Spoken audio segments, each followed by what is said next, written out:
사랑하는 행복한 교회 성도 여러분, 이 영상을 보시는 하나님 나라의 귀한 자녀 여러분, 오늘은 2021년 4월 10일 토요일입니다. 오늘 본문은 모세가 소명을 받는 장면입니다. 이 소명은 하나님의 부르심이죠. 신의 부르심. 무언가 특별한 목적을 위해서 사람을 부르는 것입니다. 우리가 보통 하나님의 사자, 이 사자라는 뜻은 동물이 아니고요. 이 메신저, 이 뭔가 하나님의 말과 뜻을 대언할 사람들을 부르는 장면입니다. 하나님께서 어떻게 사람과 관계를 하시면서 사귐을 가지시면서 그의 뜻을 사람에게 알려주시고 또한 그를 통하여 이루어 가시는지 첫 장면 중에 하나입니다. 오늘 본문 출애굽기 3장 1절부터 12절을 성우들이 읽어주면서 그 의미를 한번 깊게 생각해 보겠습니다.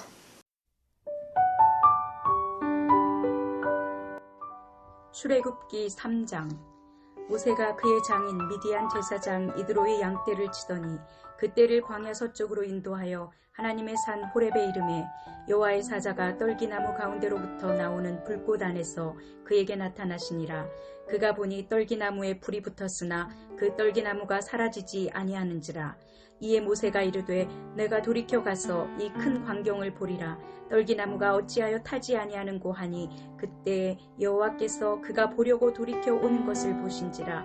하나님이 떨기나무 가운데서 그를 불러 이르시되 모세야 모세야 하시매 그가 이르되 내가 여기 있나이다. 하나님이 이르시되 이리로 가까이 오지 말라. 네가 선 곳은 거룩한 땅이니 네 발에서 신을 벗으라. 또 이르시되 나는 내 조상의 하나님이니 아브라함의 하나님, 이삭의 하나님, 야곱의 하나님이니라. 모세가 하나님 배웠기를 두려워하여 얼굴을 가리매 여호와께서 이르시되 내가 애굽에 있는 내 백성의 고통을 분명히 보고 그들이 그들의 감독자로 말미암아 부르짖음을 듣고 그 근심을 알고 내가 내려가서 그들을 애굽인의 손에서 건져내고 그들을 그 땅에서 인도하여 아름답고 광대한 땅, 젖과 꿀이 흐르는 땅, 곧 가나안 족속, 헷 족속, 아모리 족속, 브리스 족속, 히위 족속, 여부스 족속의 지방에 데려가려 하노라. 이제 가라. 이스라엘의 자손의 부르짖음이 내게 달하고 애굽 사람이 그들을 괴롭히는 학대도 내가 보았으니 이제 내가 너를 바로에게 보내어 너에게 내 백성 이스라엘 자손을 애굽에서 인도하여 내게 하리라. 모세가 하나님께 아뢰되 내가 누구이기에 바로에게 가며 이스라엘 자손을 애굽에서 인도하여 내리이까. 하나님이 이르시되 내가 반드시 너와 함께 있으리라. 내가 그 백성을 애굽에서 인도하여 낸 후에 너희가 이 산에서 하나님을 섬기리니 이것이 내가 너를 보낸 증거니라.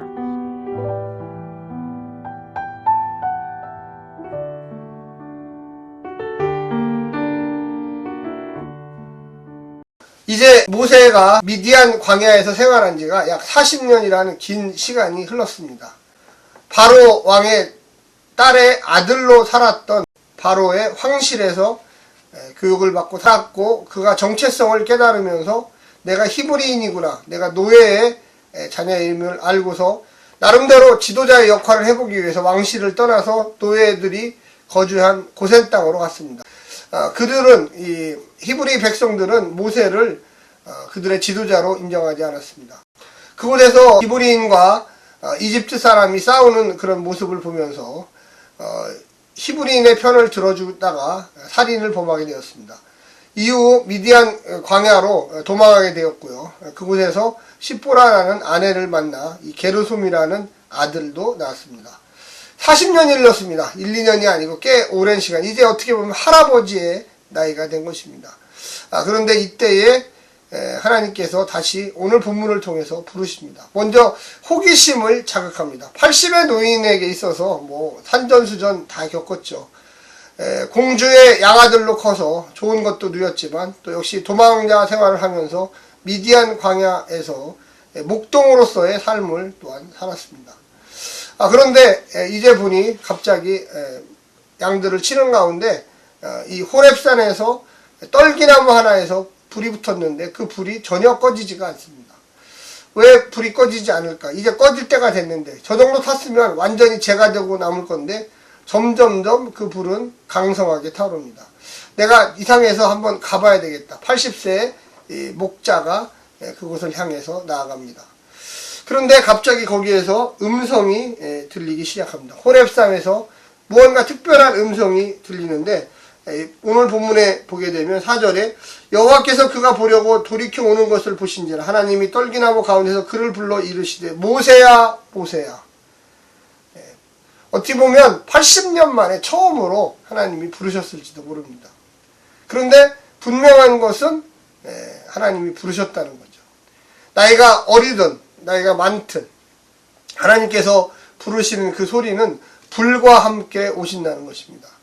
우리가 예레미야의 또 소명, 또 사사였던 이 기브온 사사의 소명, 이런 소명 기사들을 거의 대부분 하나님은 천둥 번개 또한 불 가운데 임하신다는 거죠. 그래서 이 모세가 깜짝 놀랐습니다. 그랬더니 주님께서 얘기하시기를 내가 선 곳은 거룩한 땅이니 내 발에서 신을 벗어라. 신을 벗어라. 뭔가 세속적인 것을 벗어버리는 겁니다. 하나님의 임재 앞에 세속적인 이 신이라는 것은 세상의 것과 비교하려고 하지 말아라. 이것은 특별한 장소, 특별한 만남, 단 1회밖에 없는 만남일 수도 있습니다. 그가 이르되 내가 여기 있나이다. 모세는 하나님임을 직감하고 무릎을 꿇고 주님 말씀하옵소서 내가 여기에 있습니다. 그러면서 하나님께서 모세를 부르신 이유를 설명합니다. 너희 민족 히브리 백성들의 고난과 아픔을 내가 들었고 보았고 알고 있다. 알고 있다. 이제 때가 되었다. 내가 너희 백성을 해방시키리라. 그래서 너를 앞에 세워서 나의 사자로 그들에게 보내리라. 그리고 아브라함에게 약속하셨던 젖과 꿀이 흐르는 땅 가나안 땅으로 너희들을 인도하리라. 그곳에서는 이미 가나안 족속, 헷 족속, 아모리 족속, 브리스 족속, 히위 족속, 여부스족이 살고 있지만 이 땅은 아브라함에게 600년 전에 주신 땅이다. 이렇게 이야기하고 있는 것입니다. 우리가 이런 본문을 통해서 알 수 있는 것은 이 인간적으로 40살 때 사람을 죽이면서까지 히브리 백성의 지도자가 되려고 했지만 40년이라는 기나긴 세월을 통해서 이제 모든 것을 다 포기했습니다. 나이도 80살이 되다 보니까 이제 육신도 아프고 힘들고 이제 뭔가 인생에 무언가를 이룬다 이런 생각은 없어졌어요. 내가 하나 무엇을 어떻게 해서 저 거대한 이집트 민족 안에서 히브리 민족들을 데리고서 나올 것인가. 하나님이 아무리 이렇게 이야기했지만 그의 마음속에는 거의 거부 반응이 일어났습니다. 오늘 본문에 보게 되면 10절에 이렇게 얘기합니다. 이제 내가 너를 바로에게 보내어 내 백성 이스라엘 자손을 애굽에서 인도하여 내게 하리라. 그랬더니 모세가 뭐라고 했냐면 모세가 하나님께 아뢰되 내가 누구이기에 바로 앞에 가며 이스라엘 자손을 애굽에 인도하여 내리까. 이 말 속에는 내가 지금 이제 노인입니다. 옛날에는 내가 바로 왕의 이 딸 공주의 아들이었지만 양아들이었지만 지금은 나이가 40년이 지나서 80세입니다. 광야에서 목양을 하고 있고 목자로서 양떼를 치고 있습니다. 내가 언제 어떻게 가서 그 바로를 상대하겠습니까? 뿐만 아니라 내가 옛날에 젊었을 때 40살 때 이스라엘 백성들을 좀 도와주려고 했다가 살인을 저질렀고 그 히브리 민족 자체도 나를 지도자로 생각지 않습니다. 하나님. 내가 뭘 도대체 어떻게 합니까 여기서. 무엇을 어떻게 합니까? 우리가 신앙인들도 자주 하는 말이죠. 하나님이 부르실 때 주님 제가 해보겠습니다. 이런 분들도 물론 계시지만 대부분의 사람들은 주님 나는 배운 것도 없고 돈도 없고 말도 제대로 못하고 누구를 설득할 능력도 없습니다. 오늘 본문뿐만 아니라 내일 본문에서도 또 내일 모레 본문에서도 3장 4장 5장에서 무려 8번이나 모세는 부정적인 얘기를 합니다. 근데 하나님은 그 부정적인 것도 품으시지요. 할 수 없다는 사람을 들어서 할 수 있게 만드시는 분이 하나님입니다. 돈이 없다는 사람을 들어서 돈이 있도록 만드시는 분이 또한 하나님입니다.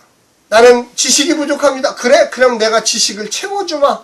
하나님 나는 장애인입니다. 하나님 나는 여러 가지 문제가 많은 사람입니다. 죄가 많은 사람입니다. 그래? 죄가 많아도 내가 너를 용서해주면 된다. 하나님은 할 수 없다는 사람을 들어서 할 수 있도록 만드시는 분이죠. 12절에 이렇게 이야기하고 있습니다. 하나님이 이르시되 내가 반드시 너와 함께 있으리라. 내가 그 백성을 인도하여 애굽에서 낸 후에 너희가 이 산에서 하나님을 섬기리니 이것이 내가 너를 보낸 증거니라. 증거가 나오죠. 증거 따로 있는 게 아니다. 이 호렙으로 와라. 데리고 와라.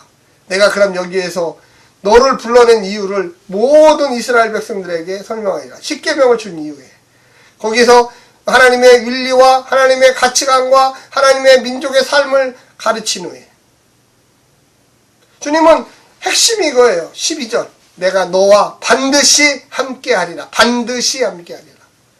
사랑하는 성도 여러분, 우리가 하나님으로부터 소명을 받고 이 땅에 살아갈 때 하나님은 우리와 반드시 함께 하십니다. 우리의 마음속에 내재하시는 주님이 우리를 바른 길로 인도하십니다. 우리가 거부하지 않으면 돼요. 불순종하지 않으면 돼요. 이것이 참된 길이다. 그러나 그것이 고난의 길이다. 그래도 내가 너와 함께하며 그 길을 걸어가리라. 80세 노인에게 이제 40년 전에 있었던 그 일을 상기시키면서 내가 너와 함께 갈 테니까 너무 걱정하지 마라. 내가 너를 믿음의 백성으로 만드는 하나님의 나라 이스라엘을 광야에서 그 증거를 통해서 다양한 증거를 통해서 너를 불렀다는 너가 하나님에게서 보냄을 받은 사람이라는 것을 알려주리라. 우리가 이 땅에 살면서 어떤 자세로 살아가야 될까요? 하나님이 나를 불렀다는 자세. 하나님이 나를 어려움과 고난에 함께 하셔서 의와 진리의 길, 사랑의 길, 용서의 길, 예수님 걸었던 그 길로 걸어가도록 우리를 인도하신다는 걸 여러분 깨달으시기를 간절히 부탁드립니다. 오늘 하루도 승리하시고요. 하나님의 놀라운 사랑 가운데 사시기를 간절히 부탁드립니다. 샬롬.